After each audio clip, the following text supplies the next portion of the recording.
బేసిక్గా నాది 2 లాజిక్ నా ప్రొఫెషనల్గా అప్లై చేస్తాను.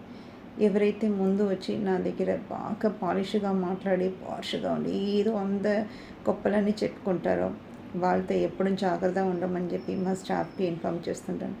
ఎందుకంటే మన దగ్గర బాగా నైస్గా మాట్లాడేవాడు మనకి ఎప్పుడో నెత్తికి బాంబు పెడతాడని మనకు ఒక ఐడియా ఉంది.